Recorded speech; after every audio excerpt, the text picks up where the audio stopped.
Session, amiable, friendly, diligent, and he's a friend of every lawyer. He is not afraid to say the truth, and he delivers justice as justice of every situation demands. My Lord, Honorable Justice Effiong. My Lord is in charge of High Court 3, Eket. Please, you can come to the stage. We are happy to have you. Please, let's put our hands together. Put our hands together. Let's celebrate my Lord. That's on the light note, please. Thank you. I'm about to be enriched, and when they say a square peg in a square hole, this is the person I'm about to introduce. He has a PhD from the Faculty of Law, University of Hamburg in Germany. That's as far back as 2010. Let me not say before some people were called to the bar, but that's been a while. He's currently the rector of the Marine and Oceans Academy in Nigeria. He holds a postgraduate diploma in Oceans Law and Policy from the Rhodes Academy of Oceans Law and Policy. That's in Greece, as far back as 2003. He's a former senior research fellow at Max Planck Institute for Comparative Public Law and International Law. That's in Germany, and that's as far back as 2005. I must have a handshake with you after now, sir.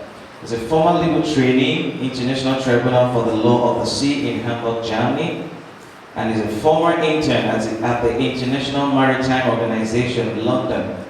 He's been a speaker at the Environmental Health, Science and Policy to Protect the Future. That's as far back as 2013 in Boston, USA. As an international traveler, from what you can see from this brief profile, I'm abridging it because of time.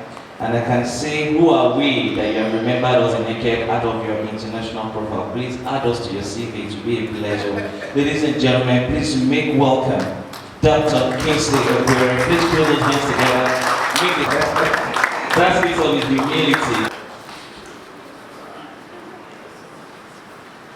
Please allow him to choose where he wants. He wants to sit close to my Lord. All right. Thank you very much. Thank you. Also to come to this panel is another gentleman who had his master's degree in Scotland. I don't know if people that study in Nigerian University cannot be experts in maritime law. We also have Ocean Hero, and competent in this field.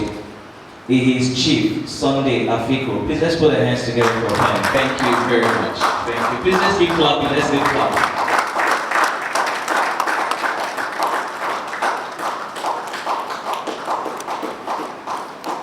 Let me call him a Chief Cooperator. He is the lead counsel and principal partner in Givers.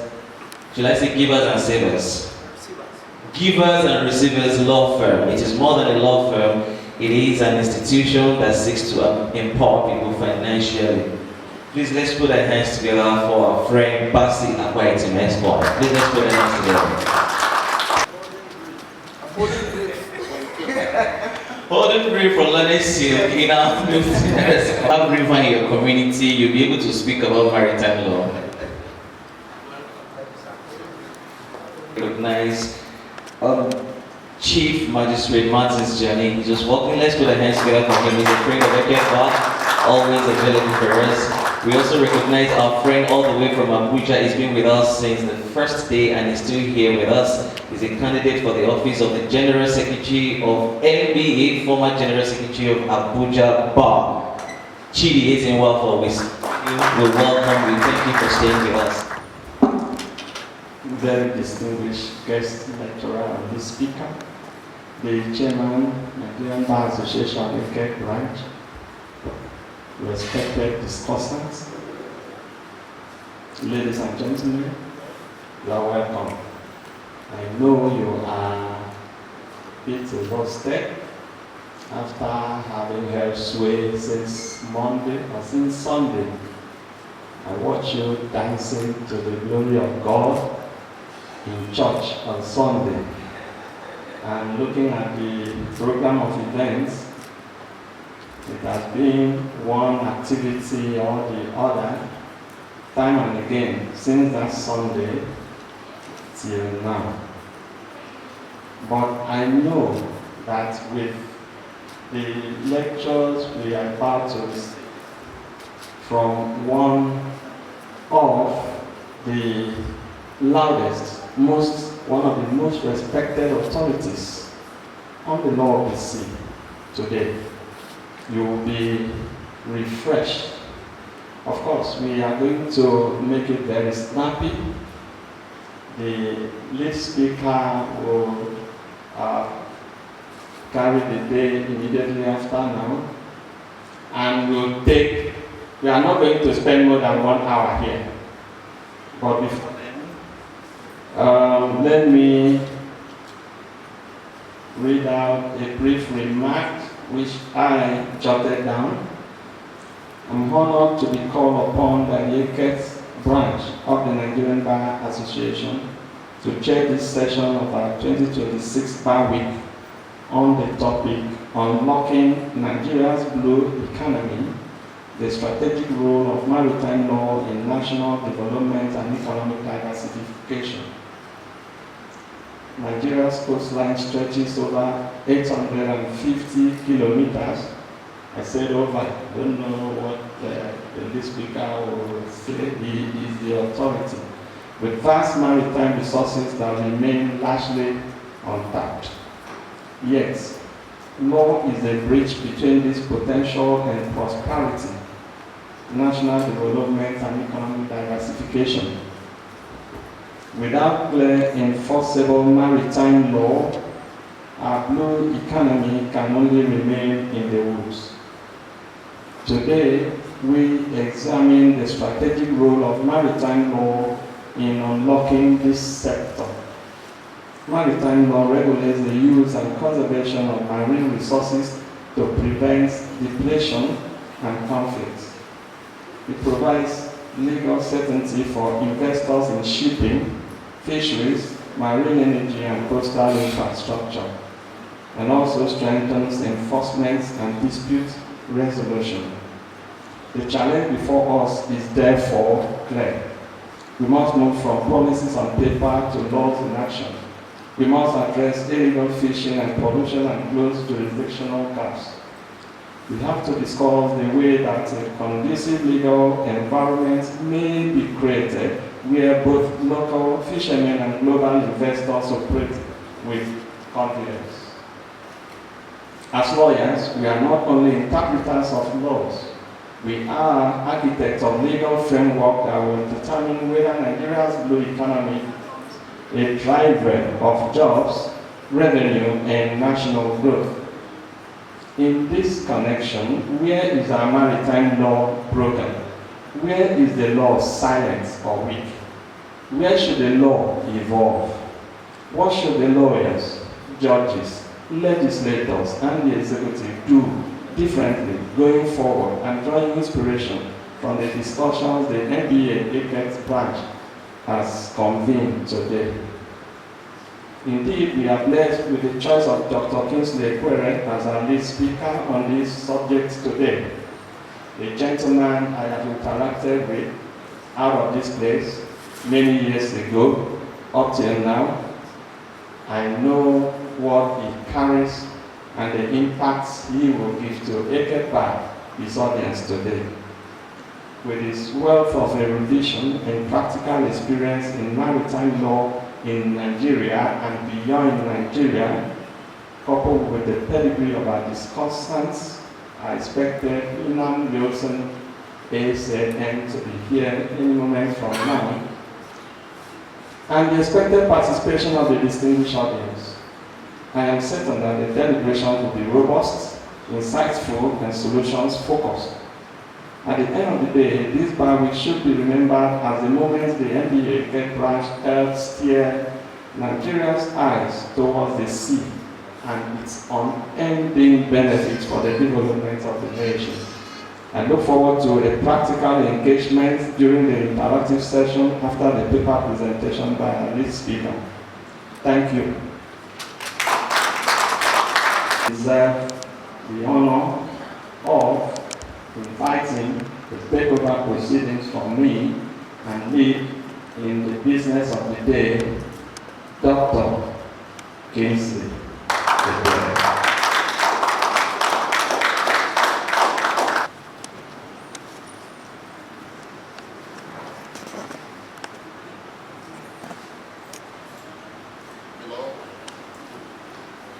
Justice Eket, Chairman of the session.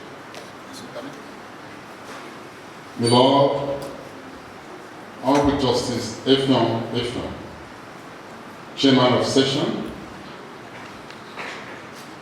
distinguished discussants, learned members of the bar. I recognize the Chairman of the bar and the executives. Thank you for this opportunity for me to face this great and august assembly. I am delighted. It is like homecoming for me. My village is just a few kilometers from here. So I'm home. And I recall with nostalgia the last time I was with the bar. And I want to assure you that this time is going to be better. I've been asked to speak on a topic that is so dear to my heart. And I don't know how much time has been given to me.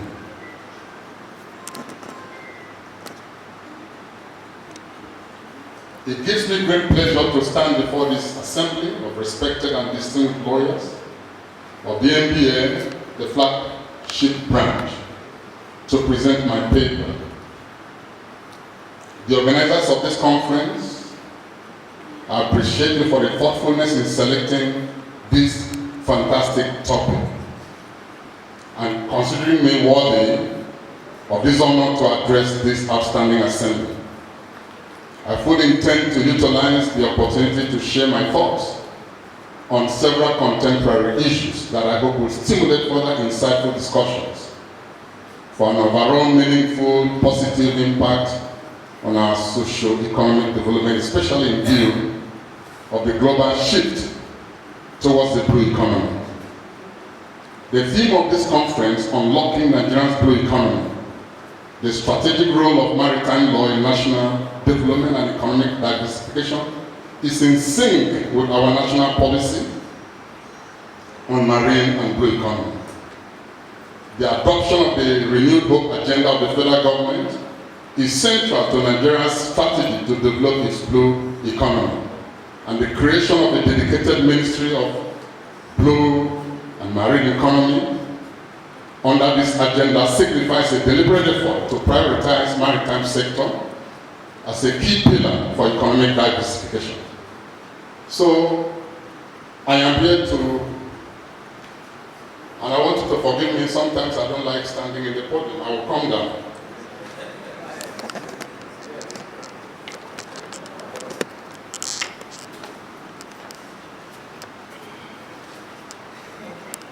I'm a teacher.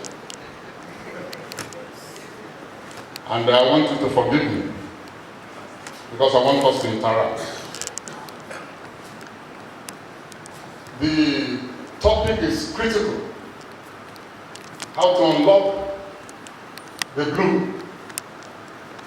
It's been my business for quite some time now. I've been asked to address judges. And as a matter of fact, we were about to meet with the judges last week. It was postponed on climate change. We talked with judges on ship arrest. Detention sometimes are very uncomfortable.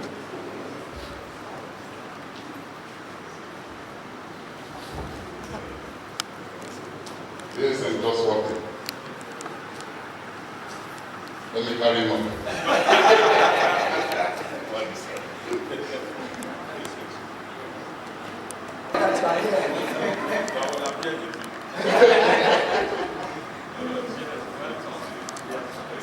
Please sit down. It's like the senior secretary of Nigeria. You are welcome, sir. Please sit down. I will talk on the law of the sea. That is to prepare your mind against my paper. Because I will still deliver the paper. I will just take about a few minutes, 5 to 10 minutes to deliver the paper. But it's important for me to emphasize that the blue economy operates within maritime zones, from the internal waters to the territorial sea of 12 nautical miles, to the contiguous zone of 24 nautical miles, to the exclusive economic zones of 200 nautical miles, and the continental shelf of 200 nautical miles. And you have the area under the authority of the International Seabed Authority. And after that is the high seas. Because as I'm going to discuss my paper, you hear me mention the internal waters. Those are the waters that are close. If you have ever been to Ghana, you see the flow and ebb of the water. Where the water consistently stands, that is the low water line. Consistently for 3 months when the moon is full, that is the low water line. And it's important for lawyers because there's a difference between the low water line and the shoreline. Geographers call it the shoreline during the high tide. But we lawyers, we look at the low water line, the interface between the land and the sea at low tide. Why is that important? Now, for the past weeks, we've been engaged with claims by Cross River about the oil wells. And I want to seize the opportunity to talk about it. Because for blue, if you are unable to settle maritime boundaries, if you are unable to know where the boundary starts and ends, Cross River says they have found a way that there is a corridor that has entitled them to resources in the continental shelf. I'm sure I've told you where the continental shelf is. It's 200 nautical miles from the baseline. The truth about the matter is that the judgment of the International Court of Justice cut off Cross River. And currently, Cross River is not littoral.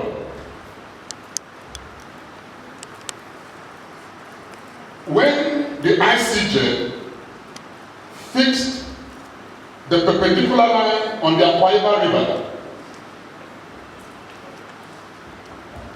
because of the concavity of the coastline of Cross River, strict equidistance has the tendency to cut off.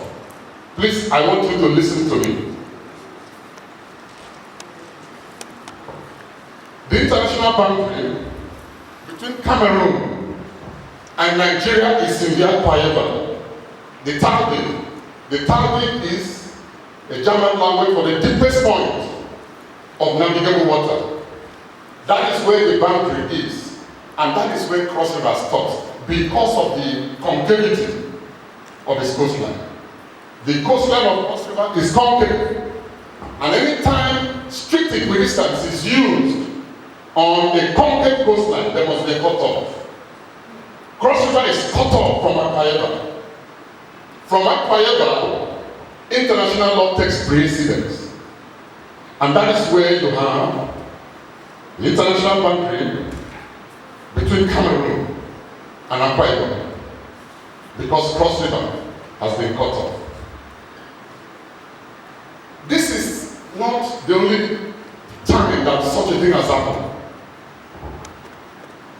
In the North Sea continental sea cases, North Sea continental sea cases, there was a similar issue between Denmark, Germany, and Netherlands.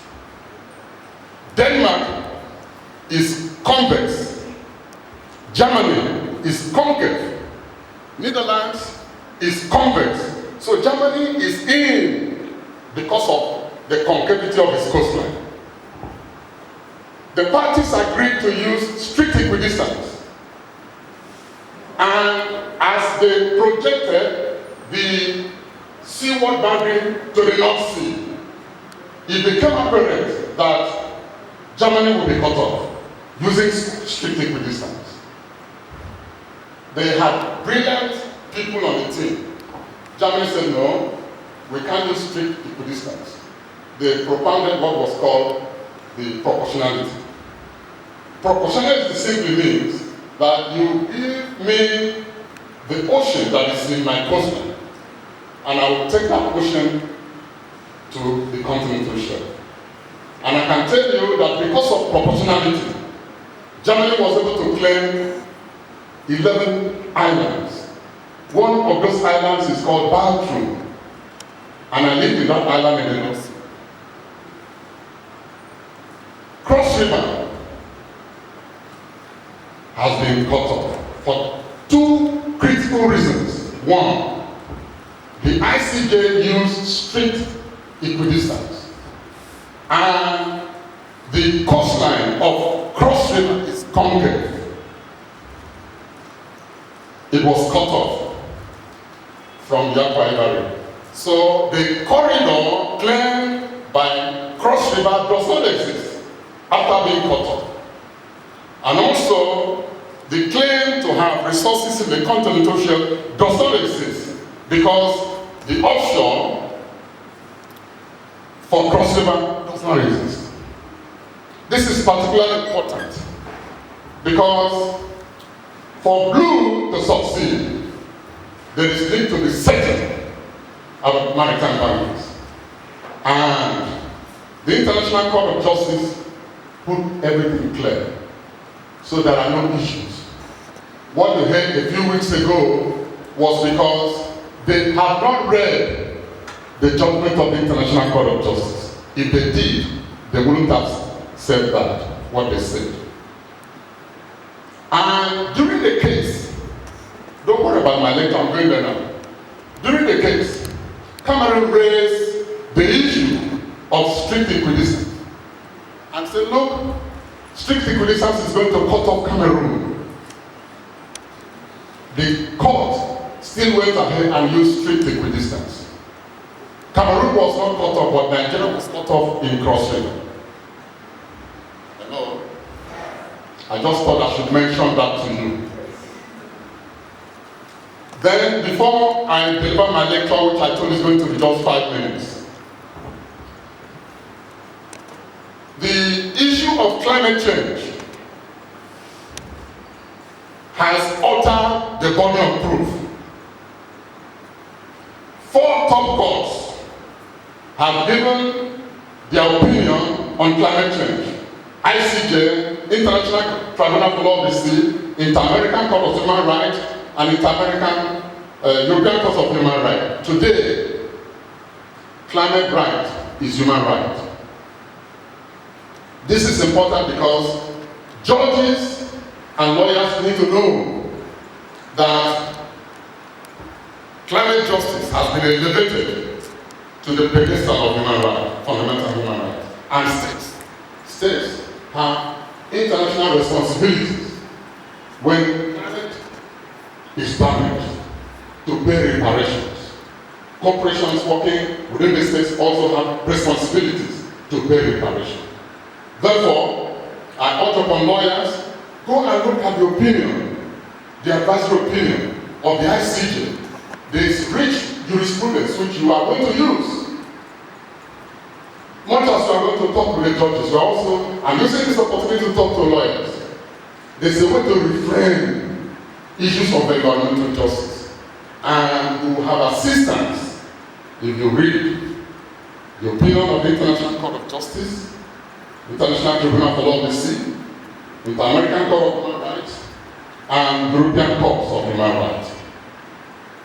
You are going to help the court to be able to advance human rights issues, which particularly has been worrying in our communities. I just saw on television that gas is leaking. Gas is leaking in one of our communities in the Niger Delta. That is a serious issue for international responsibility. And reparation must be paid. Thank you.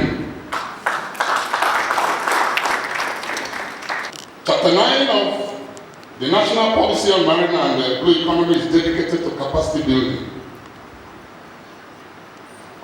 We are one of the best experts in shipping law. SNINAM is one of the best. And I can tell you that without capacity, there's no way you will be able to venture into that industry.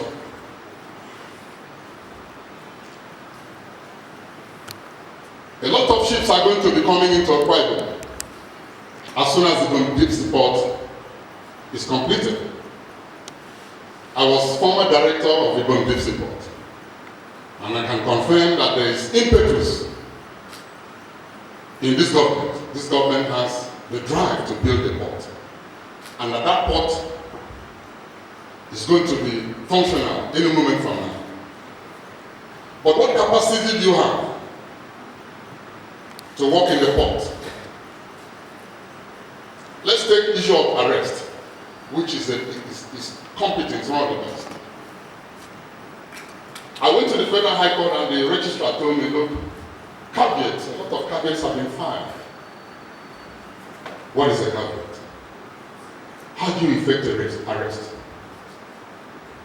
Although me, when ships are arrested, we quarrel with the judges. My lord, ships should not be detained.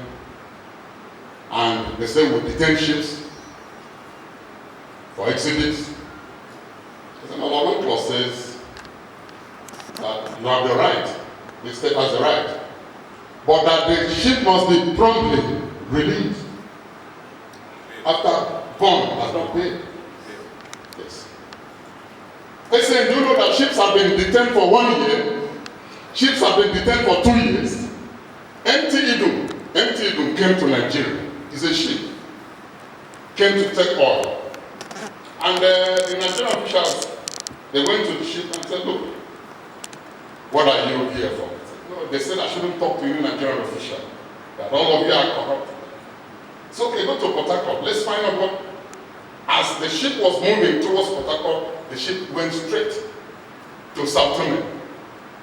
And from Sao Tome to Equatorial Guinea. He was arrested in Equatorial Guinea. Equatorial Guinea got 2 million euros. They sent the ship back to Nigeria. Nigeria got 2 million euros. The case lasted for a year, and they kept on bringing new charges against the ship. Today, the International Tribunal for Law of the Sea said what they did was wrong. You can't keep a ship for that long. So there's need for capacity in arrest and release of ships. If you are going to be talking about blue, there's need to build capacity as far as ship arrest, because it will happen. This is what we do in the university. We teach, we give that capacity, and also in the academy. Now, the marine policy says sustainable development of Nigeria's marine and blue economy hinges on the availability of a skilled, knowledgeable, and adaptable workforce. To unlock the sector's vast potential, it is imperative to prioritize capacity building that addresses both current and future needs. The policy emphasizes investment in education, training, skills development to empower individuals, institutions, and communities. Capacity building is essential to unlock the blue multi-billion-dollar potential. It bridges skills gap in coastal communities and empowers new workforce to drive sustainable development in sectors like renewable energy, fisheries, maritime transport, developing the entire maritime and ocean economy. Presents a massive opportunity for sustainable wealth. It requires strategic training and institutional development. So capacity building is key, and that capacity is available. That capacity is available, and we are going to learn a few of those here, all the capacities.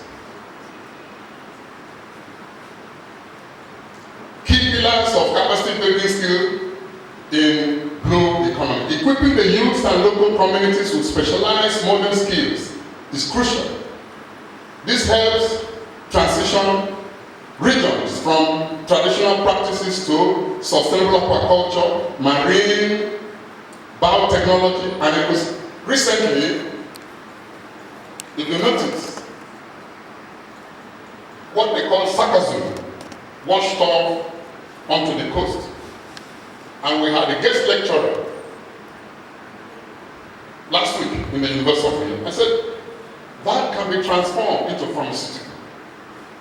So blue takes resources from the ocean and transforms them into pharmaceutical products.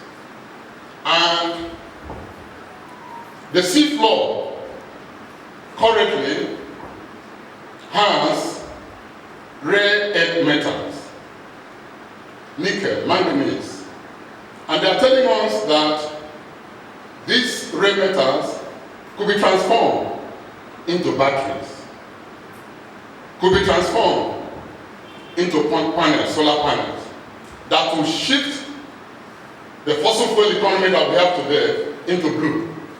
So there's need to build capacity. And like I said, that capacity is available.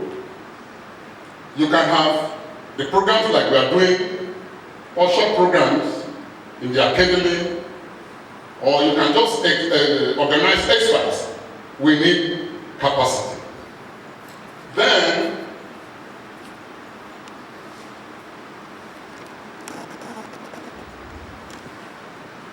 policy and ocean governance.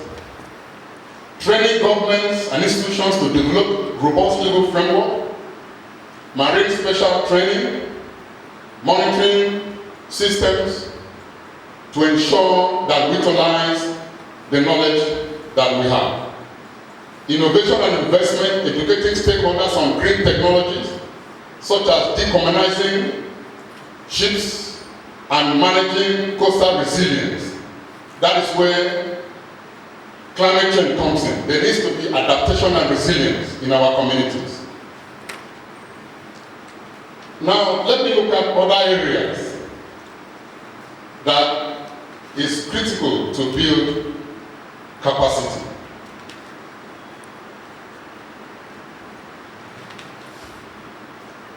Development of our inland waterways. There's need to build capacity in our inland waterways. We notice, with due respect, that foreign ships those baby ships will even come to our internal waterways. They will come as far as our internal waters. Foreign ships. The chairman talked about illegal, unreported, and unregulated fishing. The Chinese will come with their big ships on the high seas. They will send a sister ship to our waters for fishing. And they will return those catches back to the mothership, do the packaging, and sell it off. And they are making so much money. There's need to build capacity of our local fishermen. There's need to build, there's need to make laws, build capacity, develop our internal waters. Good enough, we have Ministry of Inland Waterways. Ministry of Internal Security. They should also look into what is happening. And sometimes we have been told, when we interacted with the Commissioner of Police and Customs and Immigration, that most robberies, I know this is not related to maritime, when people are arrested, they take them to the creeks and put them there in the creeks, but the law is taking care of that.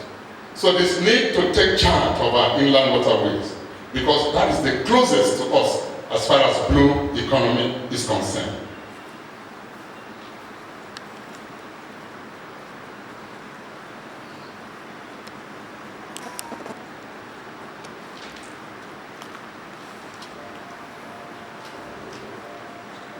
Okay, we'll talk about port modernization. Port modernization. There's need to modernize our ports. I played close to Cross River State on weeks ago. They had a program in the Metropolitan Hotel. They were talking about logistics, the Gulf of Guinea. And it was timely because at that time, the Gulf of Hormuz had been closed because of recent problems with the US. So it was an interesting place to be at that time, when the Gulf of Guinea just emerged as a strategic alternative to Gulf of Hormuz. Most of the strategic shipping relocated to the Gulf of Guinea. And it is important for lawyers to know. Important for lawyers to know the Gulf of Guinea. It's important for lawyers to know what is happening in the Gulf of Hormuz. A strait is an international water and is free in times of war and in times of peace. So, when it is blocked, 20% of oil, we are told, transits there. And that was a major problem. And the strait states, they do not have any right to interfere with international waters. You are only allowed to regulate your territorial sea. You need to know that in the international waters, there's strait transit. And in the state has jurisdiction over the territorial sea, which is 12 nautical miles. In the territorial sea, there is innocent passage. But in the strait, the strait transit right. Strait transit right is larger than innocent passage. If, for instance, a submarine leaves the strait transit and moves into the territorial sea, you must come up and show your flag. So lawyers need to know this, that the international geopolitics can sometimes play the game and bring market, as it were, bring supply chain, as it were, to the Gulf of Guinea. So today, Gulf of Guinea is very strategic because already, like we are told, Iran and US have signed agreement. So things are going to stabilize a little bit. There's also need for fisheries and aquaculture. There's need to unlock fisheries and aquaculture. Fisheries and aquaculture and marine food security represents critical component of Nigeria's enhanced blue economy. Nigeria remains heavily dependent on imported fish, despite possessing vast marine and inland fisheries resources, capable of supporting domestic food and export-driven growth. Sustainable fisheries and industrial aquaculture therefore provides major opportunity for employment, poverty reduction, agro-industry development, and foreign exchange earnings. However, the continued prevalence of IUU, which I talked about, is affecting our fisheries industries. And international law says that in the process of pursuing the sister ship that leads to the big ship in the high seas, You can bring the ship down. But in conferences, we don't advise those ships to be brought down. Arrest the ships, put them through judicial process, get the fishes, sell, and put the money in the treasury. Illegal, unreported, and unregulated fishing is a very big problem to us. And already in the Gulf of Guinea, there are regulations which is helping to bring some sanity to that industry. Okay, there's also need for capacity in offshore oil and gas and marine renewable energy. Nigeria's offshore oil and gas, marine renewable energy, and broader energy resources remain central to the future of enhanced blue economy. For decades, offshore petroleum production has been one of the principal drivers of Nigeria's revenue and foreign exchange earning. However, the energy industry is evolving. Today, we talked about the wind energy. We got a guest lecturer from Russia, said we can produce power from the wind. So there's need to build capacity so that we can unlock energy from the wind. There's so much to do. Offshore renewable energy is critical in giving energy to Nigeria. Coastal tourism. One of the discussants talked about a new law which is evolving, law relating to entertainment. And I think this is very critical because we want you to take charge of the yachts. We want to see recreation. We want to see how we can reclaim our coastline so that during holidays, people will go there. Do you know that so much money is made offshore and that there's nothing to attract those businesses to the shore? When I was still in office, I went to where the port is to be located. 50 kilometers of coastline, solid coastline, unutilized. There's need to unlock coastal tourism. In Europe today, during vacation,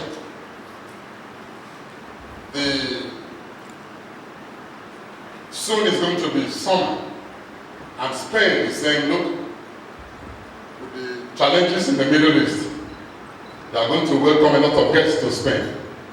So much money in coastal tourism. So there's need to unlock that so that we can enhance our blue economy. Okay, how much time do I still have? Then the next one is maritime security. Maritime security, anti-piracy enforcement, and revenue protection remains indispensable to safeguarding Nigeria's enhanced blue economy. No maritime economy can thrive where piracy, oil theft, smuggling, illegal fishing, kidnapping, pipeline vandalization, organized maritime crime persist unchecked. But there's a legal framework, Suppression of Piracy and Other Maritime Offences Act. That act is helping. And there's another one called the Yawende Declaration. Is also helping. I want to say that piracy has reduced in the Gulf of Guinea to some extent. And even in the Horn of Africa, it has also reduced. This had to do with the enforcement of the act, which I've just cited.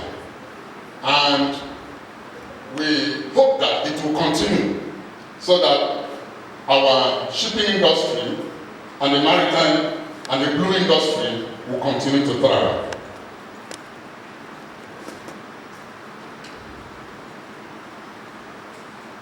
I played host to Niger Delta Chamber of Commerce. And the NDDC chairman was there. I want to talk about shipbuilding. We do not have a shipbuilding plant in Nigeria. Not one. Not one. The chairman told us that the revenue coming to NDDC is enough, and that with that revenue he was able to light up the region, that he has put solar panels everywhere. I told the chairman, you don't have money, because we wanted a review of the fiscal framework. 13% does not work anymore. If you know how much this region has sacrificed for Nigeria, 13% is no longer. If there's a communique, please put it in that communique that I said 13% derivation is no longer a workable physical framework. There's need to review. I told you don't have money. Can you build a shipyard? Can you build a shipyard?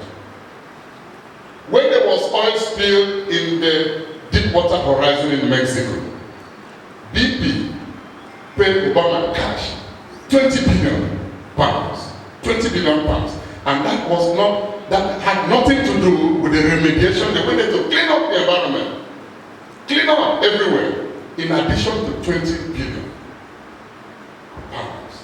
And you say you have money because you put solar panel. So, to unlock the blue in Nigeria, particularly in Niger Delta region, we advocate for a review of the fiscal framework. No more 13%. We are asking for 100%. Yes. If you know what leaves this region, Nigeria owes a lot. SN, we need money to build a shipyard. Shipbuilding, maritime manufacturing, indigenous shipping, and local content development represent there's need for local content. We are playing with local content. Most of the industries that are here have not fully implemented local content. You talk about the people that are coming into the community. Fine. Maybe because they are new, but draw their attention that there is need not only to do local content but transfer of technology. We need transfer of technology. Despite being one of Africa's largest maritime nations and a major offshore energy producer, Nigeria remains heavily dependent on foreign-built vessels. Foreign shipyards, imported marine equipment, and overseas maritime technical offices. This dependence has resulted in significant capital flight, limited industrialization, and weak indigenous technical capacity. Nigeria must therefore transition from being primarily a consumer of foreign maritime products and services into a major industrial ship-owning nation. Indigenous shipbuilding and maritime manufacturing can stimulate steel production, fabrication industries, marine engineering, offshore construction, industrial research, maritime finance, and technical innovation. These are all critical, very, very important, so that we can say we have a blue economy. And I will now mention briefly the policy, blue economic policy, and that policy is important.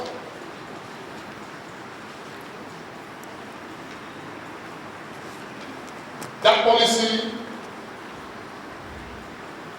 is 2025. Is a strategic framework designed to harness Nigeria's vast marine and coastal resources to foster sustainable economic growth, inclusive prosperity, environmental protection. It aligns with global trend towards sustainable exploitation of ocean resources and position Nigeria as a leader in the marine and blue economy sector. The vision for this policy is to transform Nigeria into a major hub for maritime trade in Africa, as well as global reference for marine sustainable blue economy development practices. And this policy is anchored on the following. Number one, please take note. Stimulate economic growth and job creation by expanding maritime transport and related services, developing fisheries and aquaculture, and fostering blue economy industries. Enhance and improve the socio-economic well-being of coastal and inland waterways communities.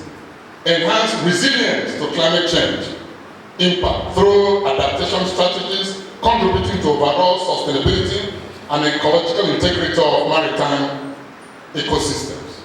Stimulate strong international cooperation and diplomacy for the development of Nigeria's blue economy. Facilitate investment in the marine and blue economy and promote fair and transparent competition that prevents monopolistic practices by industry players.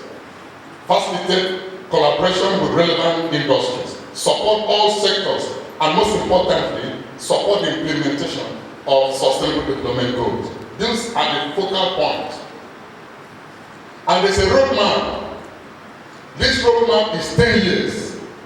Nigeria's blue economy policy is a 10-year strategic roadmap, 2025 to 2034. It's approved by the federal government to harness the nation's vast oceans and inland waterways resources. It's overseen by the ministry to develop and diversify, create jobs, environmental sustainability, and move away from oil dependence. So, to be able to unlock the blue, which I have stated, there's need for the policy to begin to be put into practice, just like the chairman for this session said. And what are we going to do? I've said there's need to build capacity. There's need to modernize our ports. Without ports, there is no way you can attract critical blue industries. For instance, the African Continental Free Trade Agreement has a budget which can only be attracted through ports. Port is a critical node to enjoy blue. Without ports, we will not be able to access our blue resources. So, in conclusion, capacity is critical. You will not be able to work in Akwa Ibom State port if you do not have capacity. Number two, there's need to modernize our ports, and several other points are addressed. Thank you for making me a part. Listen, hello.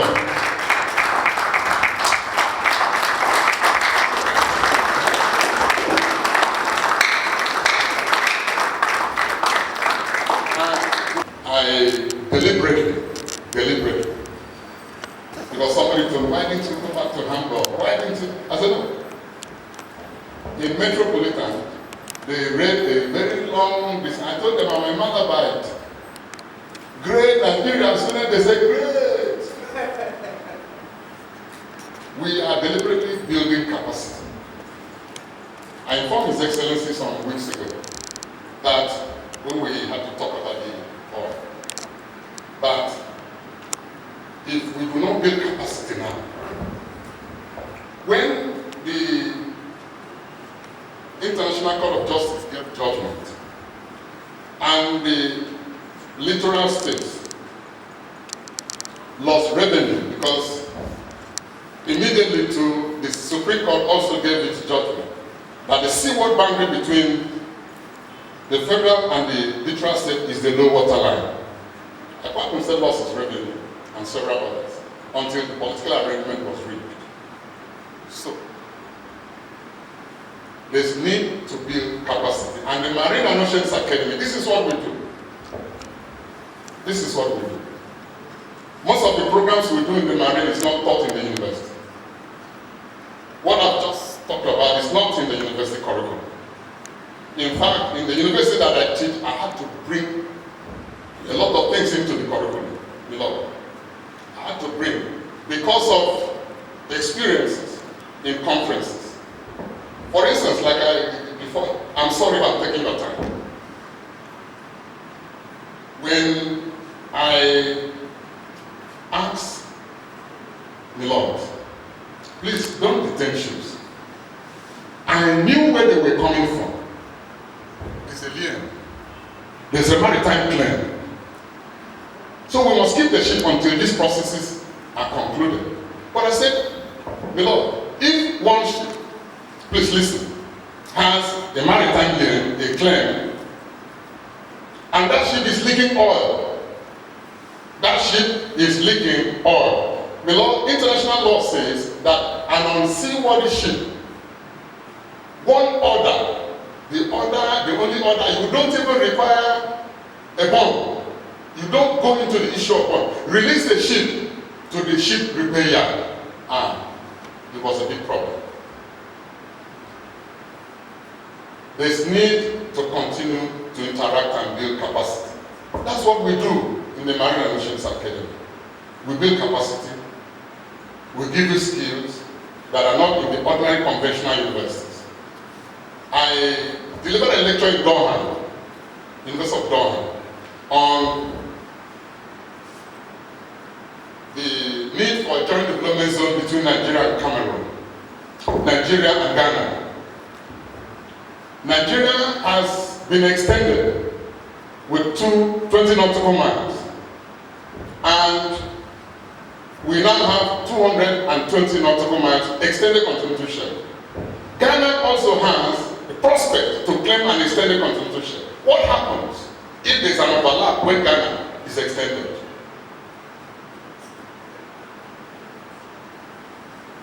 The judge asked me that question. He said, do we use median land? I said, no, we will create problems. What to do in such circumstances is a joint development zone. You put the resources together, appoint the corporation to run. If you are interested, you can join us.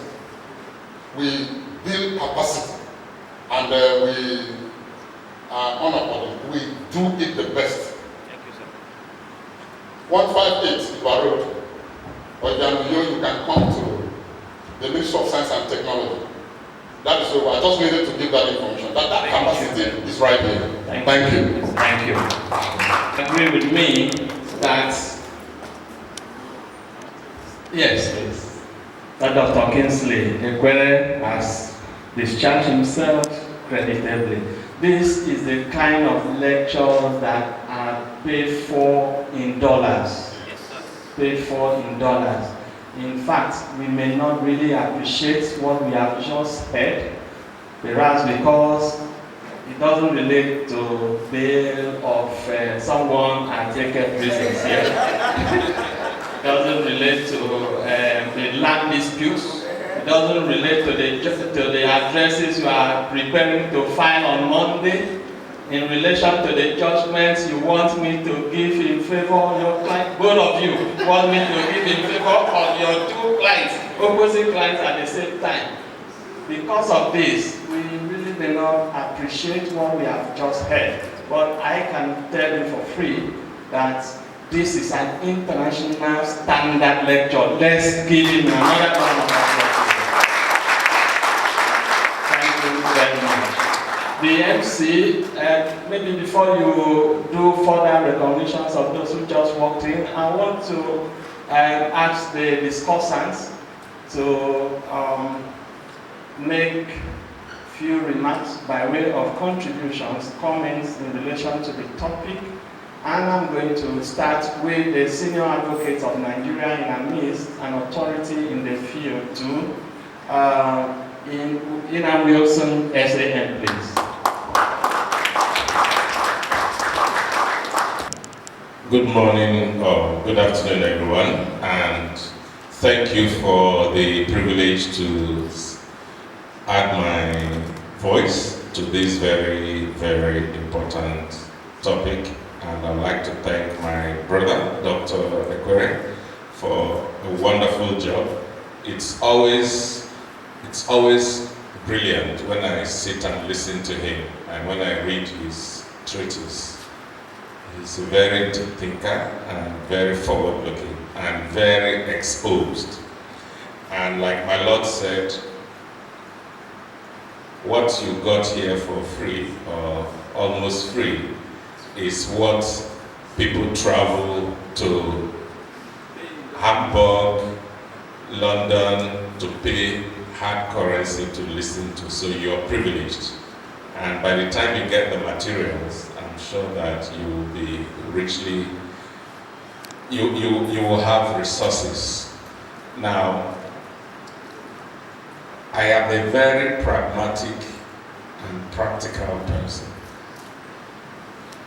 And so every time I have an opportunity to speak, I try to relate what it is to me as a lawyer, and to you as a lawyer, not just a lawyer practicing in Eket or Akwa Ibom State.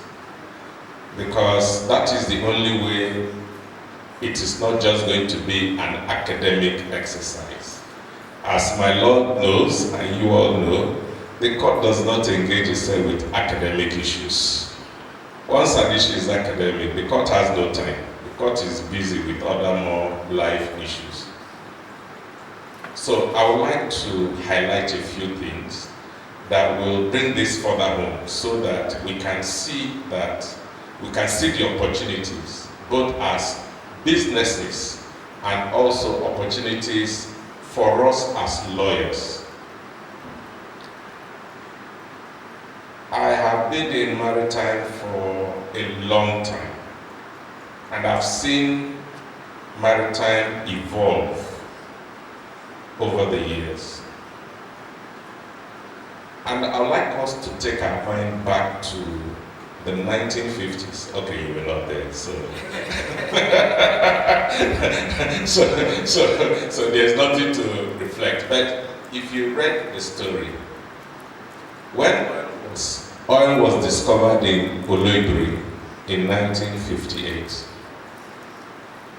we were dependent on other resources, agriculture. We discovered oil, we started producing in commercial quantities, and we harnessed the resource. It is a product of that harnessing that we have NNPCL, that we have Ministry of Petroleum and Energy, that we have petroleum law as a body of law, energy law, that we have the oil major companies, that just behind here we used to have ExxonMobil, now Seplat. It's because the resource was harnessed. Now, recently we started talking about, what's it called? In the north that they have. What's this thing called? No, lithium is part of it. The generic name for it. I'll remember. Solid minerals. Initially, the government didn't pay much attention to it. So people were harnessing it and selling it privately. Now the government has realized that it is as big as oil. And so we now have not just a ministry, but we also have the government actively involved in setting up that area of business. By the time it is fully exploited, perhaps that part of the country will start talking about resource control, we'll start talking about giving them a percentage of the revenue, and then they'll start developing, and then when we now advocate for 100% resource control as Dr. suggested, they'll say carry 100% and go. We have our own 100%. So there will be balance of equity. The equities will balance. But where I'm going is, the blue economy is another buzzword that we have discovered. The economy has always been there. It's not a new invention. We just woke up to the realization that we have resources that we can still harness as a country to further develop the country and create opportunities. That's why we are now talking about blue economy.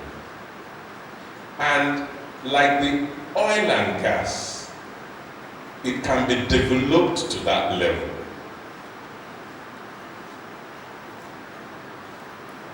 So I thought perhaps, because it's still at its infancy, it's important to speak about certain things. One of them that I have on my notes is this. For us in this area of the country, what I call low-hanging fruits. Doctor talked about the economic free zone, the delineation of boundaries, so that is important. But that is only important when you're talking about who owns what, who controls what. So that's where he kept mentioning Cross River and Akwa Ibom State, because if you're going to fish, for those of us whose grandparents were fishermen, you know that when they go to fish, they follow the fish and the water. There is no limit to where they go to. There are certain fish that you can't get in your creek, the shallow water. There are some fish that you have to go into the high seas. And some of our fishermen had the ability to go to the high seas to fish and bring those fish. So, where boundaries come in is when they go out, if they enter the territory of Cross River say, what are you doing here? They will be arrested. They might be called pirates. So they have to know which is the watermark for Akwa Ibom and which one is for Cross River. But that's not our conversation today. So the low-hanging fruit is, one of them is fisheries. Yesterday we went to eat, and when we were having lunch, my friend talked about a lady that used to bring fish from Oron to Abuja to sell. Fish, crayfish and all of that from Oron to Abuja to sell. She used to supply supermarkets. She used to supply houses. She has stopped, or the business is no longer profitable. Why? Because of the cost of transportation. But it was a thriving business at one point. So my question is this. Okay, before I say my question, because of the way we are structured as a country, we need the government to be involved in certain things to enable us, the private sector, to do those things. So the government gets involved, creates the infrastructure and the environment, and then we, the private sector, we go in and we invest and we exploit them. So you take your fish and your crayfish, for instance. What can the government do to enable us to fully exploit that industry to the point where if you are a fish trader in Lagos, in Akwa Ibom, the government has the facility for you to move your fish from first, for you to harness the fish, for you to produce the fish in a healthy and safe way, and then for that fish to be moved from Akwa Ibom to Abuja with little or minimal cost to you. It can be done if people sit down and think through it, understanding the value chain of fishing and selling and making provisions along the way. So that is number one. And to do that, you will need infrastructure, which is my number two. There are two infrastructure, what I call infrastructure, and the other one is actually equipment. Infrastructure in the sense of, can we have a port in Oron, a port in Ibuno, a port in all the surrounding waterways where fishermen and women gather and then they are transported to fish and then come back and sell their product. The other day recently, His Excellency the Governor commissioned a jetty in Oron. We watched it from Lagos and Abuja. It was televised, which was good. And part of that jetty is supposed to be a beach. I understand. A beach there, which is fantastic. But you see, that takes care of transportation. And that transportation is the limited transportation of moving from Oron to Calabar. So can we create local transportation? In Lagos, there was a time when they were working on the express. So where I live is on the outskirts of Lagos, in an estate. So they were working on the express. The road was bad. Those who had money came up with ideas of, they bought boats. With those boats, they would move from the estate to Victoria Island. And their car would be waiting for them at the jetty. They'll move from their house to the jetty, park the boat, enter their car, go to work, close from work, enter their boat, come back. In Lagos, they've started incorporating transportation as part of the transportation ecosystem. We call it multimodalism. So you can go from one part of Lagos by road to one part, and then you enter, if especially at Papa, you want to avoid the gridlock. You get to somewhere, you take a boat into Apapa, you finish from Apapa, you get to go, you take a boat, come back in, and then you move on. Those are low-hanging fruits, in my view. And then, of course, tourism. We do not deliberately create beaches. We just discover beaches created by nature. Meanwhile, abroad, beaches are big businesses. If you go to a country like Mauritius, I don't think they have oil reserves. It is tourism. Their beaches, so their beaches is one of what they sell. Hawaii. Those are coastal areas, and they make the beach a a fun-filled place to go to. It's not just about the sand. They build hotels around the beaches. They build fun spots, parties, everything you'll find there in the beaches. That's a low-hanging fruit. And Doctor talked about shipbuilding. I have always argued, and I will continue to argue, that you cannot talk about shipping in Nigeria and you're not building ships. You cannot say you want to promote cabotage and you're not building ships. You have to start from somewhere. Our fathers and grandfathers built canoes. They built canoes that they used to go to ship. As a little boy, I paddled canoe.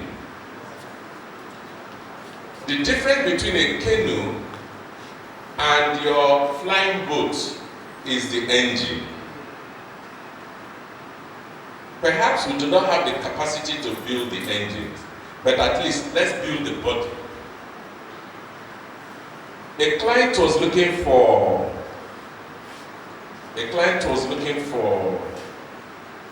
we're looking for a boat to carry goods in Lagos.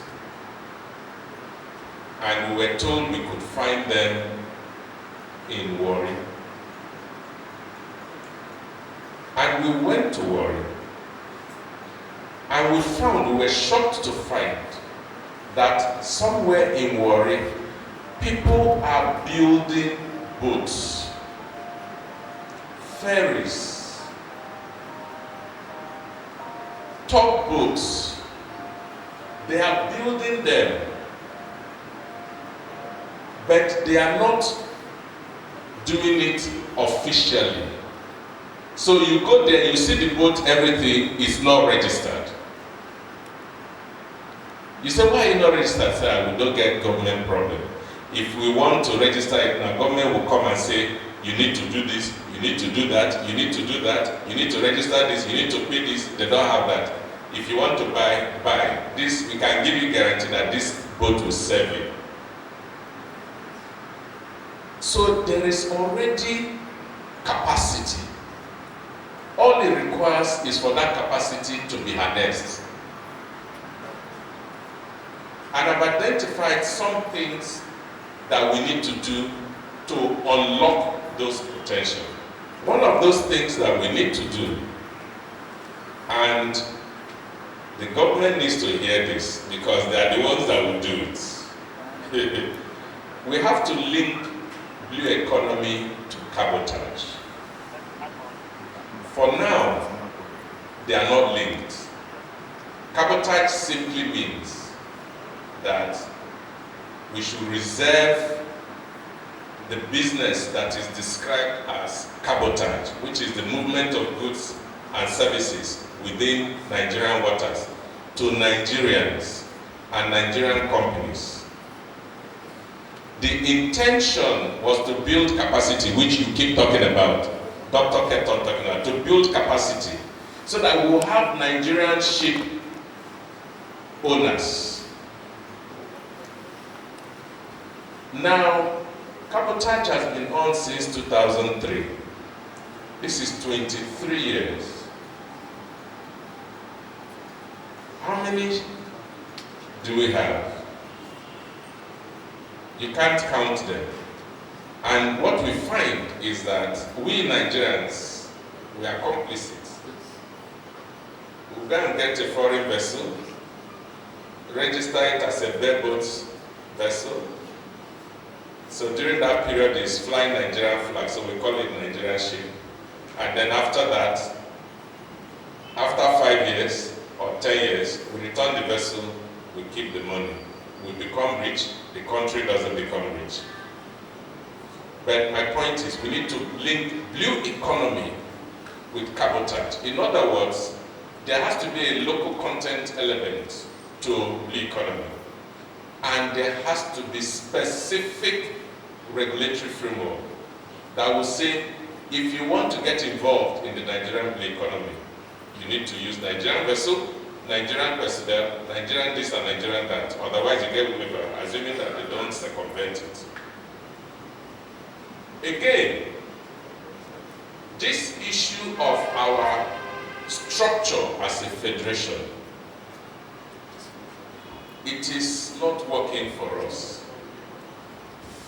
As I sat, Minutes soon. I know I have 1 minute. You have 20 minutes and minutes. Ah, very good, thank you. I'll be done. I looked at the exclusive legislative list. And in my opinion, that list needs to be unbundled. Because there you find fishing and fisheries under the exclusive legislative list. Although there is a carve-out there, which is other than fishing and fisheries in rivers, lakes, waterways, ponds, and other inland waters, which means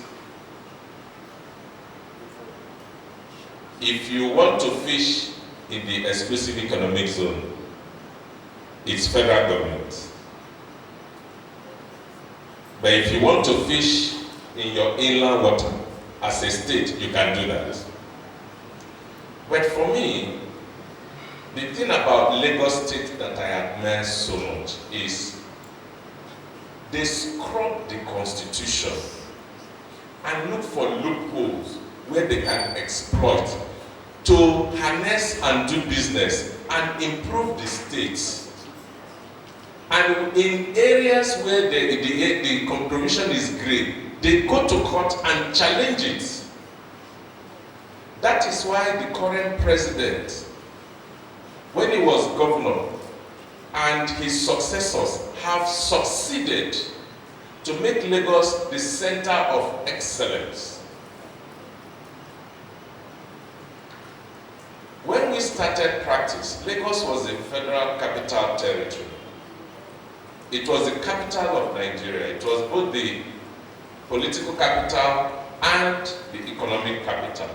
When the federal capital moved to Abuja, some states would have crumbled because they have moved personnel, they've moved resources to Abuja. The state became creative, the state became inventive, and used the instrument of the law. I remember clearly the fight between the current president and OBJ over Bar Beach. Bar Beach used to be one of the popular beaches in Lagos. But it's just like your Ibono Beach or your Oron Beach, but people come there. Every time there used to be flood, the current president said to Obasanjo, this is a federal land because of the water, because the Bar Beach is contiguous to the Atlantic. In fact, if you stand at the Bar Beach, you see vessels that are coming in to Apapa Port and Tinkan Island Port. They pass there, you can see them. So Obasanjo said, don't touch it, it's federal government property. He fought and fought and fought and fought, and for 8 years, he was frustrated. It was Yar'Adua that came and gave him that opportunity. Today, what used to be the Bar Beach has been turned into what is called a co-Atlantic city. A co-Atlantic city is one of the best cities. It is a city within a city. It's one of the best cities in West Africa, if not in Africa. You go there, you think you're in a different world. They reclaimed part of the sea, filled it up, and created a beauty. And so back here, we also need to be creative. If there's a carve out in the Constitution, first, let us take that one and hold. Then the ones that we are in doubt, we start to advocate and push. So that things like fisheries, we should be able to have that exclusivity to be able to exploit fisheries in a way that it benefits us. Then number 2, ports. Any port that the federal government says is a federal port belongs to the federal government. So before you do a port, you have to go to the federal government and get permits to say, I want to do a port here. This is what I want. The federal government will look at it. That's why Ibom Deep Sea Port is dragging. Because they have to go through that constitutional bottleneck, get the federal government involved, get Ports Authority involved, and then see how they share it before they say, okay, we give you permit, you can go ahead. That needs to be unbundled. Finally, how does that affect you as lawyers? Imagine if these opportunities are harnessed. If you remember how Eket used to be before 1999, before they moved things out of Eket, when it was under Cross River States, people used to come from Calabar to Eket to spend the weekend. True or false? Very good. Why? Because things were happening in Eket. People will come from Port Harcourt to Eket. Then to find accommodation in Eket, you have to search. So there was an incentive to build houses because you know that you can rent them out. All those are opportunities for lawyers. Lawyers thrive in areas where A, there is population, B, there are businesses, 3, there are incidents. When I say incidents, disputes. there are things to be resolved by lawyers. That's where lawyers thrive. That's why Lagos remains the hub of legal practice. I thank you so much for your time. Thank you. Chief Sunday Ofiko, please. You are not a member of the inner band. There will be no extension of that. Chairman of Eket branch, thank you for this opportunity. Well, share my thought on the issue. I think the doctor has spoken so well that learners have garnished it. I think I have very few points to raise. And bringing it back home, learners have said something about what is there for lawyers. For me, first, we've said so much about issue of skill acquisition or building capacity. Just building capacity in a competitive world like this will not also bring the brief back home. Once the deep sea port is developed, the likes of Lennox Hill will still come to take the and we will just be... I am part of you now. So the Templars of this world, the big law firms of this world will take the briefs. We are not serious about it ourselves. We will still be spectators. So what do? We need to redefine our law practice. We need to think the way forward. That Okun and Okun associates may not give you that necessary capacity to be a player in that industry. It is a big industry, so we need to rethink way of building more law businesses, not just law practice. That is law practice we build around here is more like subsistence farming. It's just too small. You run around the court, do bail, do fundamental right, do land matters. To be a player in this industry, you need a law, a proper law firm. You need a website. When they arrest someone's ship, you won't come down to Eket to say, okay, you meet a lawyer. He will go online to check who has published articles, who is visible. So we need to take advantage of the technical skills to be more visible, to hold out ourselves. We are not allowed to advertise, but you are allowed to write articles, you are allowed to attend conferences like this, and put picture on your pages that you were here, and that Prof taught you about maritime and blue economy. These are ways we can advertise and hold out ourselves. Apart from that, looking at this, all of these fantastic policies, if we don't create a legal system that works, investors will have issues bringing in their money to invest in our society. The port and all of the blue economy is capital intensive, so to say. So we need to be able to start building a legal ecosystem that truly delivers justice. An ecosystem that we know that A is A and B is B. Everyone's right is protected, not the right of the strong man. Businesses brings the issue, like Leonard Silla said, when the incident. If I bring in $100 million to invest around the port area and there's dispute, am I sure that if I go to court, the agreement we wrote will be interpreted as it were, or it will be interpreted because of the other party is from this place? We need to earn investors' confidence by creating the environment, the legal system that people want to invest. In oil and gas law, we call it doing business, which is the enforceability of the court order. Once I get judgment, will I be able to enforce it? And will also, are they credible? Will the judgment be credible enough?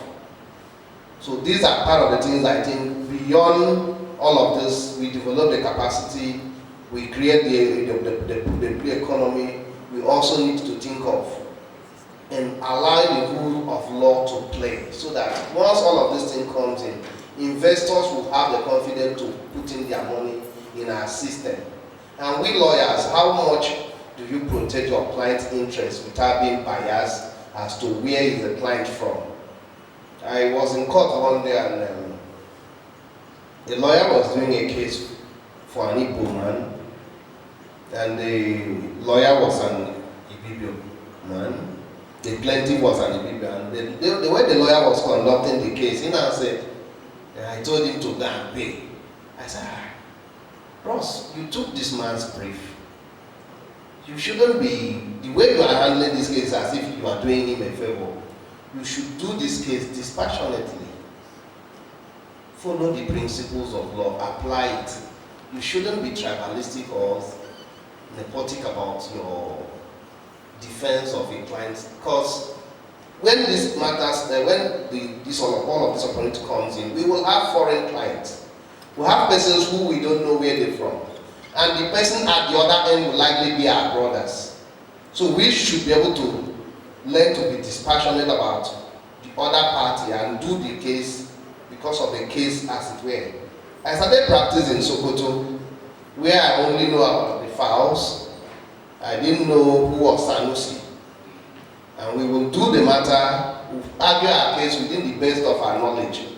And sometimes we will get bail for someone, and the person will say, counsel back today.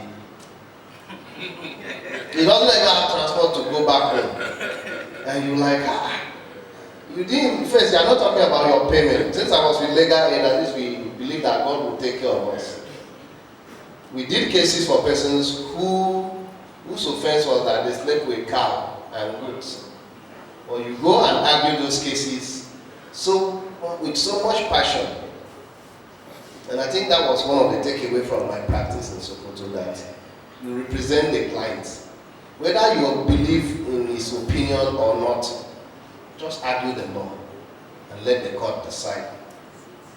We will need to build that practice that we are not emotionally involved issues.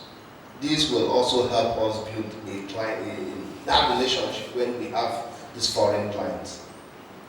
And we had said so much, and Prof have really made so much issues. I think that was very satisfactory. And the issue of blue economic, I would say that it cuts across several other areas like the entertainment law.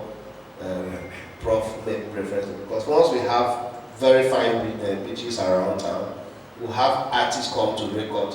It creates issues. There will be record level around town, and that raises another set of opportunities for lawyers. How have we developed our entertainment law? How are we think of protecting patent and copyright within our environment as lawyers? Are we also trying to build this area? Recently, I did a case where an aquaculture could actually generate something, artificial body parts, and some other person from the state also say, okay, I can do the same. But he was usurping my client's patent. And when we call, they say,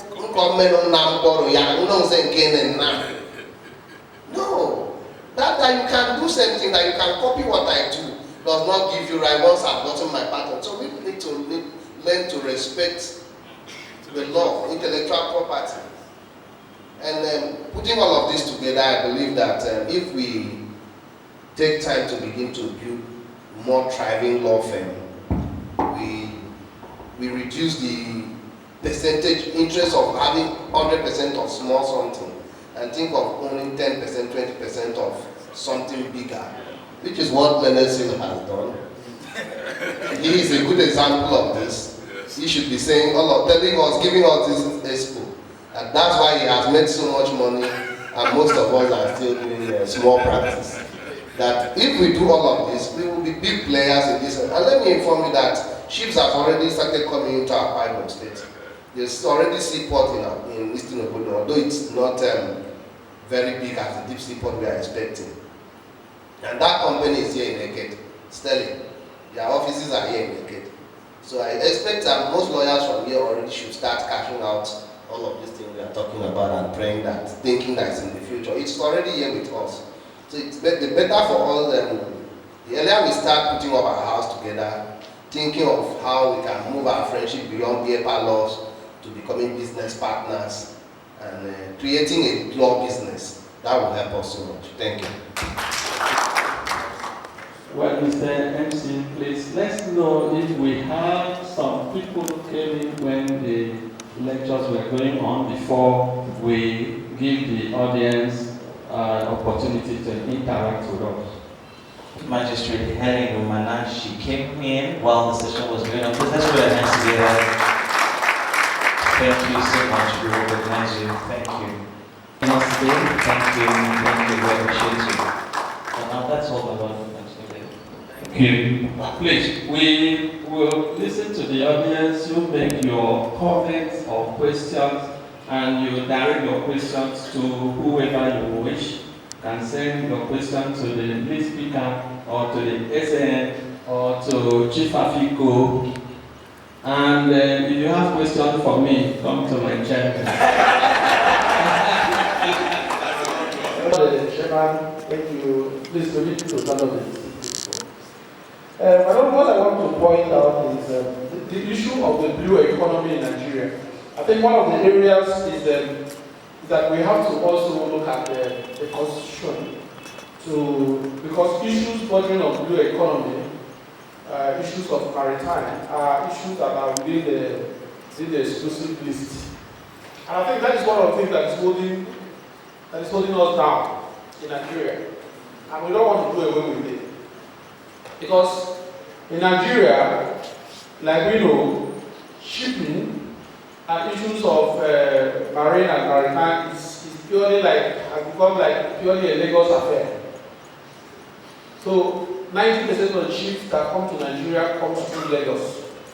You have very few that comes to One. And apart from this One and Lagos, the Calabar port is no longer functional.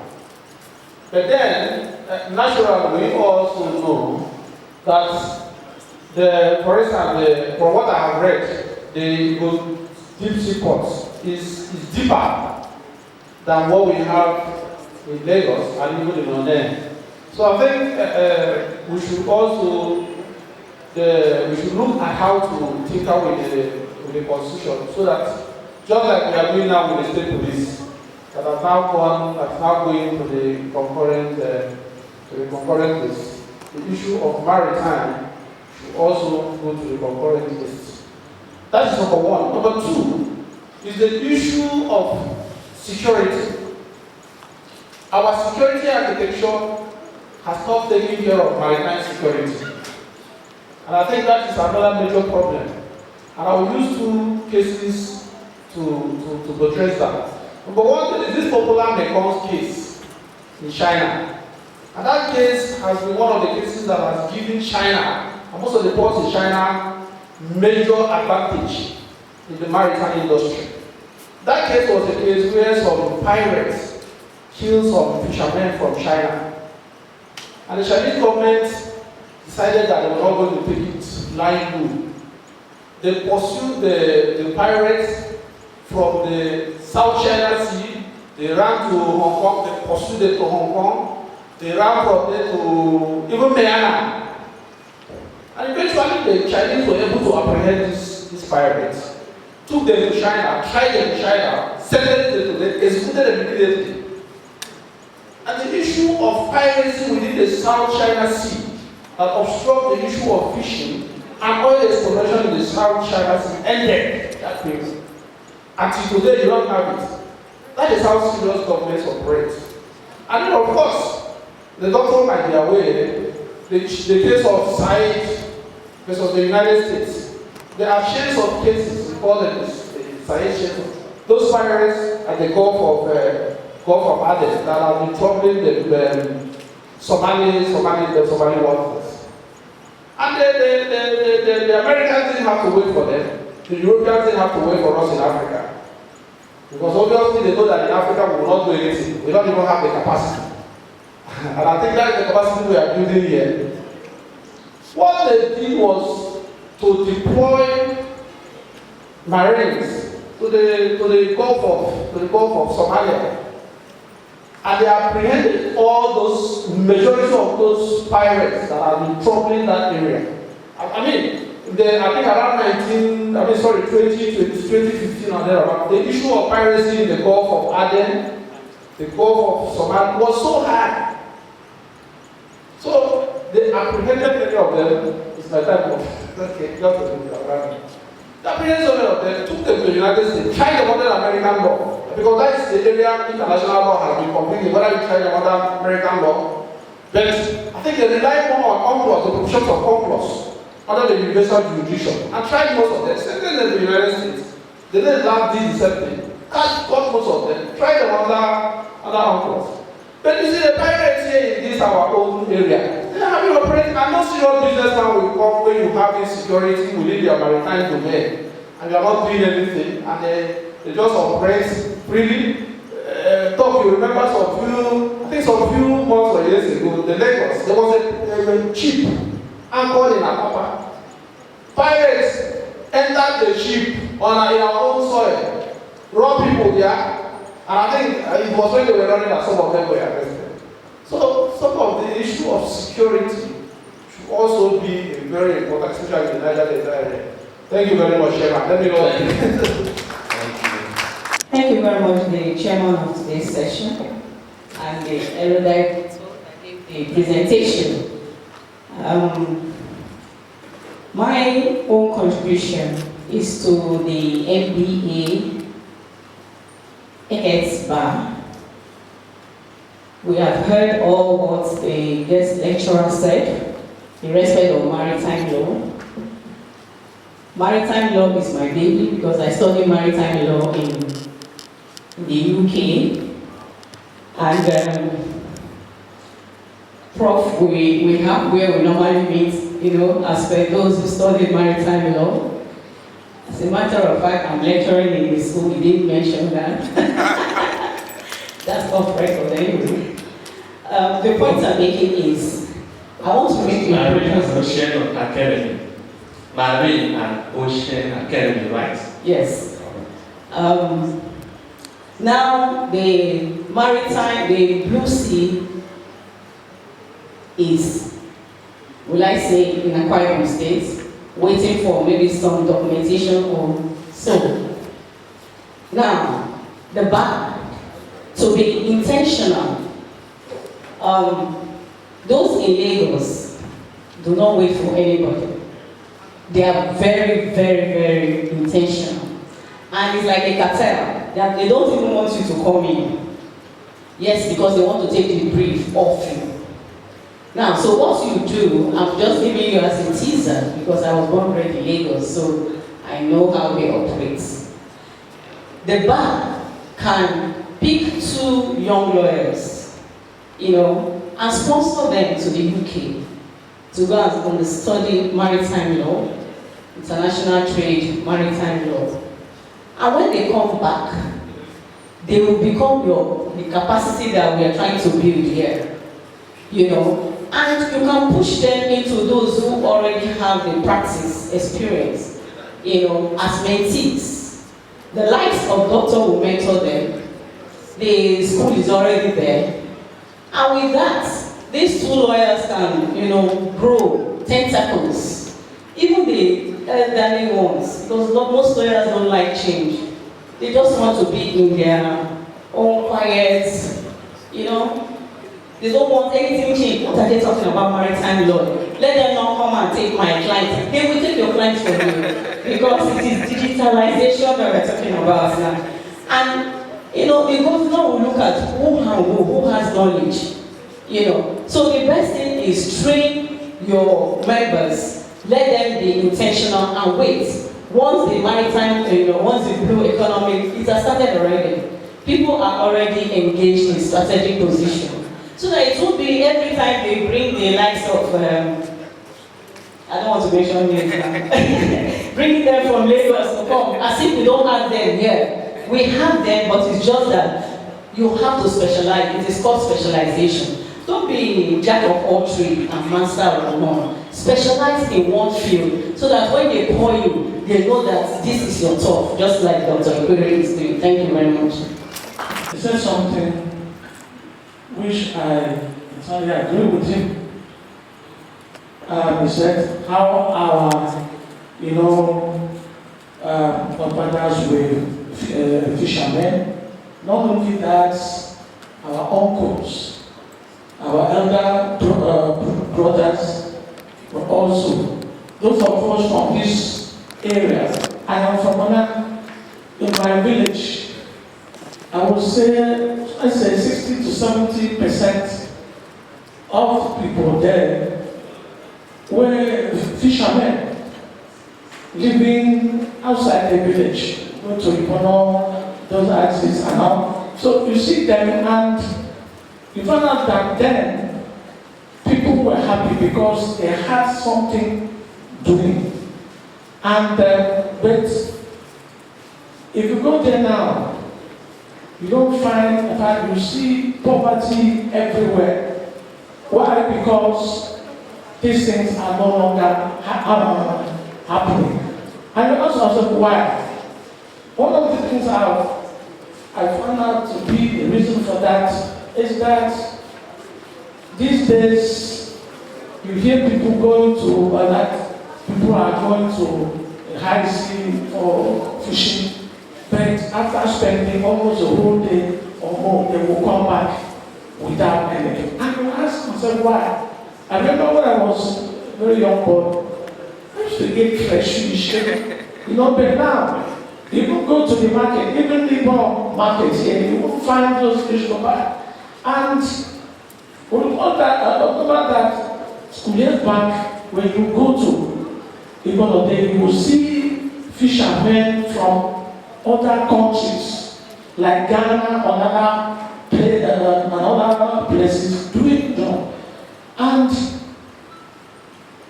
we notice that these people, by the time they go to sea and come back, you see them with even a day-old fish because of the type of nets, we're using.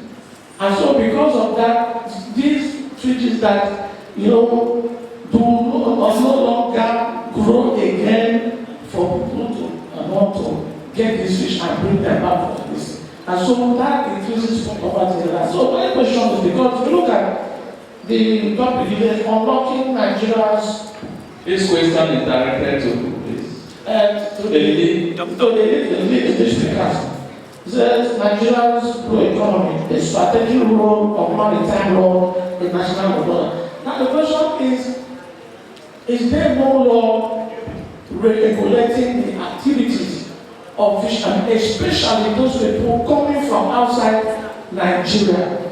Because when they kind of net, of course, for those of us, we know bonga fish. We know the type of nets our people, go into to the sea with, not the one that will drag everything from the water. So I want to know, is there no law in place, to regulate activities such as this? Thank you so much for the activities of illegal, unreported, and unregulated fishing.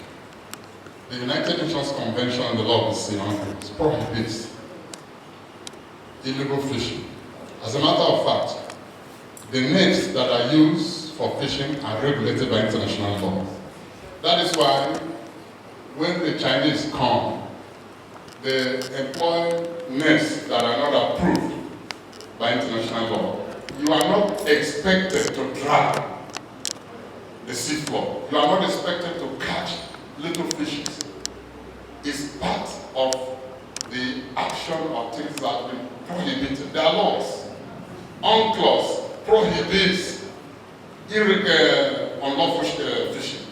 And we talked about piracy. Article 100 of UNCLOS prohibits piracy. And piracy can only take place in the high seas. What you have here is robbery, sea robbery. And just like we highlighted, international law gives universal jurisdiction to any state that comes across a pirate in the high seas. You can take the pirate to your country because pirates are hostile humanities. They are enemy to all mankind. They can be prosecuted under any jurisdiction. You see, so what happened in the Gulf of Aden, I'm sure you are aware that that's gone down. There were collaborations with Europe and with the US. In fact, they had to have security within the ships. They had to, Al-Shabaab terrorized the entire coastline. And when they get the people, they hijack them to the land, took money from them, but that has gone down, significantly. So, there's international law against illegal fishing. And there is provision for nets. You do not use nets that drags the seafloor. You don't use nets that catch the baby fishes. Thank you. I have to lend my voice to the conversation. My own is not a question per se. Mine would be more of an appeal. Our dear Lemedesian has spoken about being a practical person. I'm also a very practical person. And I'm leaning on where the Chief Magistrate came in from. My appeal would be that the learned erudite profs, I enjoyed your paper so much, your presentation, and I've been promised one of your books. My friend said he has one of your books and he will give it for free. And I've thanked him. I also would want to ask if your school is virtual for some of us who are not within jurisdiction. But my appeal, sir, is when you were speaking, you said you're a son of the soil. You're just close by. Leonard ACM is a son of the soil. He's inside here. Rather than waiting till the bar can sponsor people to the UK, I will appeal as a very practical person that the Leonard ACM answer with your own indulgence, maybe 2 or 3 young lawyers of the Eket bar can be sponsored to attend the academy. That will be our appeal. And I believe that in building capacity, which NSN has so much of it, so it won't be too much to ask that a man of your stature will invest in 1 or 2 young lawyers from this branch so that they attend the school. Prof can give a discounted rate or even a scholarship And that way they will build capacity. When I was secretary of Abuja branch, AGR was all over the place, and we were able to get the Abuja Chamber of Commerce to do a training for AGR secretaries free of charge for 120 lawyers of our branch, enabling them and giving them capacity. So I make that very passionate appeal, sir. And I think it's something that you can do. Thank you so much.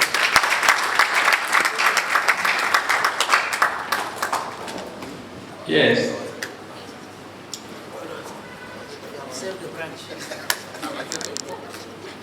Good afternoon, ladies seniors.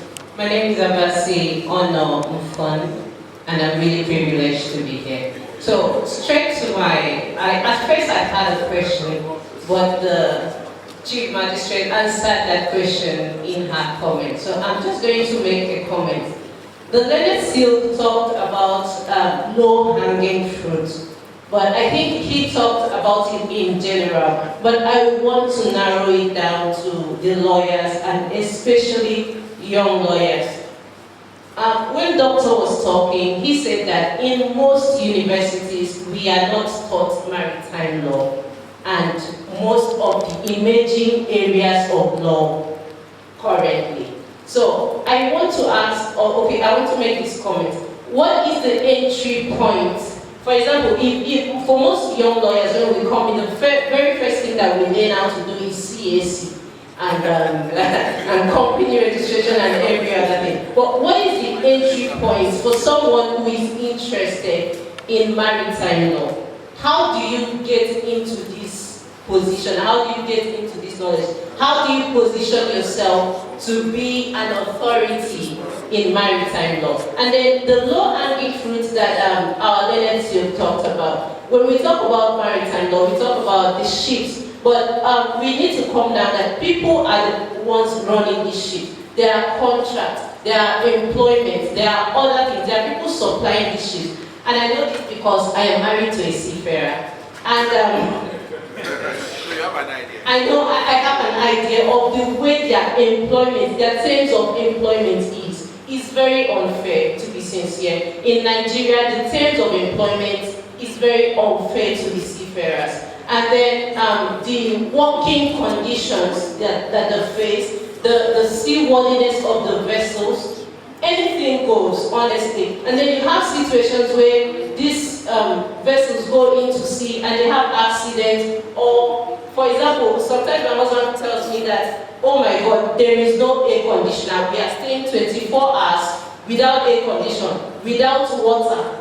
But these people are expected to operate at the, I do not know the word, the optimum level. So how can we as lawyers help our blue economy, the legal framework? And the entry point. And the entry point for young lawyers like myself and other colleagues. Okay. Thank you. SNN, please. Thank you. Yesterday, a young man, I don't know if he's a gentleman, approached me and said he wants to specialize in maritime law. And I said, oh, fantastic, that's very good. He's a youth copper. I don't think I've not cited him here. Oh, okay, there he is, yeah. And I was quite excited. But I'm happy you've raised that point because maybe I can use this opportunity also to speak to other people, young people who are interested in maritime law. Now first, let me say, maritime law is a very broad area. Very broad. It's like the proverbial elephant that has many parts. Okay. So your entry point could be the head, could be the tail, could be the trunk, could be whatever. But enter. Just enter.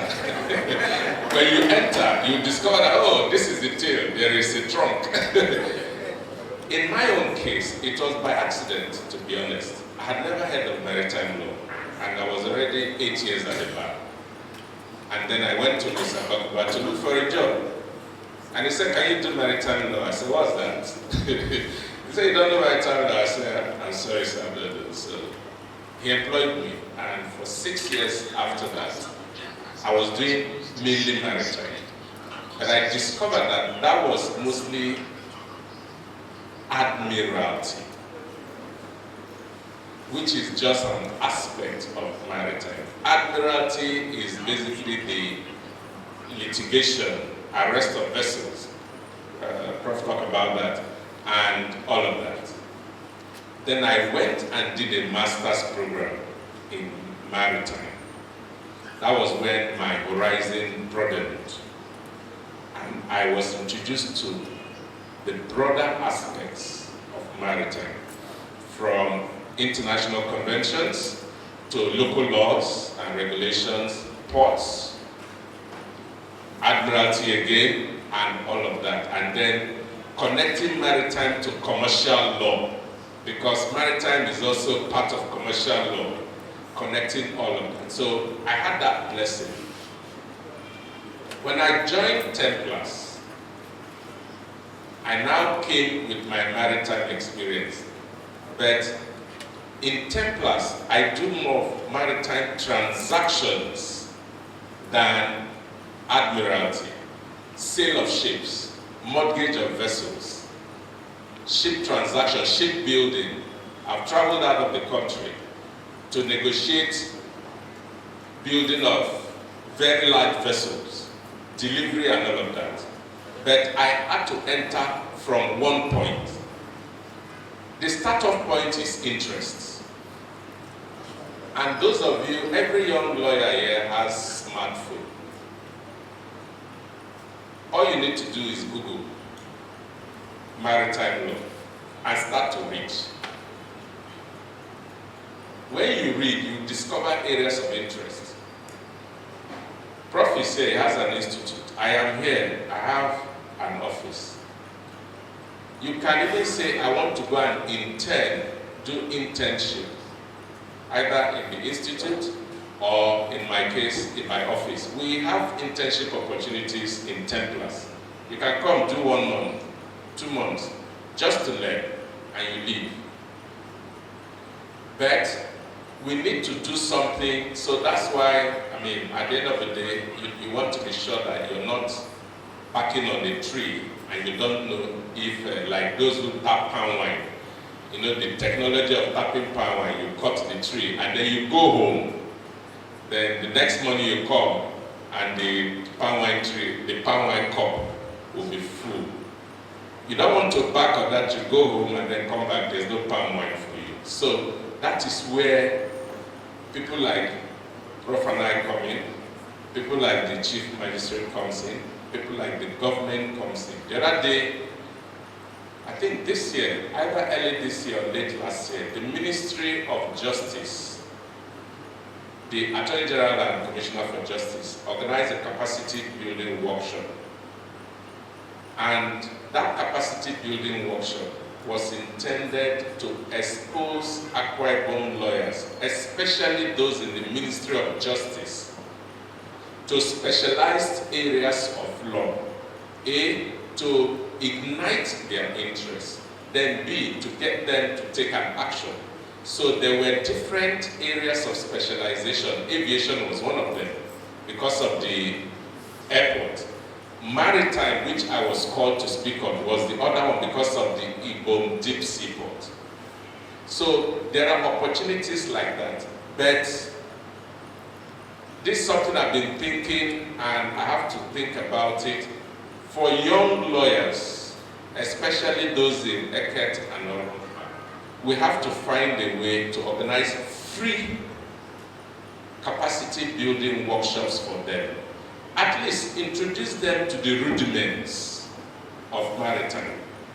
So I don't know whether we need to do that under the auspices of MBA or can do that. I can actually do that myself, but I'll need people to organize it for me because I'm very busy. Yes, so I will need assistance. If I find people who are willing to do the legwork, then I can do that. We can say it's a yearly capacity building program. Every year at we meet for 1 or 2 days at the Royalty Hotel and we discuss maritime. In 2-3 years, we'll start to see how people will now start running with the vision. And then, because sometimes You don't know an opportunity because you don't even know that it is an opportunity. You don't have an idea. But when you understand, you have knowledge. Once you see an opportunity, you identify it. So I think that's the way we can go. I've identified many entry points, so please decide which way you want to enter. Thank you.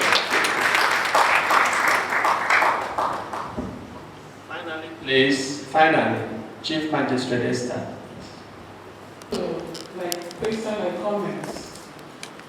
From my little knowledge of maritime law, I feel the legislation we have, the laws and the regulations are not enough to really tackle the issues that border on the total operation of maritime activities. Let us say this. I think it is good for lawyers to rise to the challenge of really studying those like the clause, which is so old, to look for the section that should be amended, that should be replaced. Again, I also noticed that some of those laws are not domesticated in Nigeria, even though Nigeria is a signatory to those laws. They are not implemented, and if the laws that are implemented, we don't have the monitoring, let me call the monitoring team in place to really study how those laws are being applied. And lastly, the penalties there are not really enough to tackle the problems that we have around here as a result of maritime activities. Thank you very much. Thank you very much. Thank you for being unlocked. Whether we like it or not, whether we discuss it here or not, if we like, we discuss it all day. The blue economy is emerging, it's evolving, and one important thing we must go away with here is that there is need for us to consider capacity building of our own selves. How do we develop ourselves? How do we prepare in response to this emerging issue, the issue of the blue economy? Before now, we heard of oil. People were talking of petroleum and gas and all that. The letter seal also made reference to the these minerals, solid minerals in the north.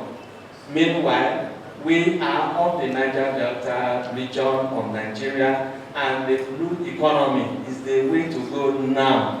And we here, right now, I think one of the best things we would have done out from this hallway is the determination to key into the maritime opportunities which are being opened today for us. You don't even need to be a very young lawyer. It's never late to learn. And don't think that because you have 5 children in the universities, you need to pay fees and so on, that you don't need to develop yourself. You must. You must. Because this has come to stay. I think that's the lesson. Capacity building for us first. Let's start with ourselves. Thank you. Eket, thank you for bringing up this topic. It's been quite illuminating. I appreciate the topic. I thank the lead speaker. I thank the learned seal. I thank my friend Chief Sunday Ofiko. God bless us. Thank you and thank you. Please, can we clap for them one more time? Thank you. I am very confident, doubly confident that you have gained one thing or the other today, and also The fees, but it should be subsidized in the spirit of today's discussion. I'm going to pay fees for one. But nominate whatever is involved. I'm going to foot it. beautiful. Okay. Let's take out something to say. Yes. So, again, in the spirit of being practical, I will pay for one extra person. Okay, as the rector of the academy, my lecturer is here, one of the facilitators. The chairman of bar, you will nominate 2. Wow. on scholarship. We already have students on scholarship, yes. We have. 2 extra for today. 2 extra for today. That makes it 4. Yes. So we have 4. So the chairman will send me the names so that we can release the funds. And the textbook on the law of the sea, I have that scholarship follows a copy. So, to the students, Chairman Oba, you will nominate 2. The form will be free, and the textbook will be free. And I want to add that those nominated should be people who attended this session. Among those who and please be gender friendly. 2 gentlemen in skirt, 2 gentlemen in trousers. Thank you. Aren't you lucky to have attended this session? Please let's put our hands together for the chairman of the occasion.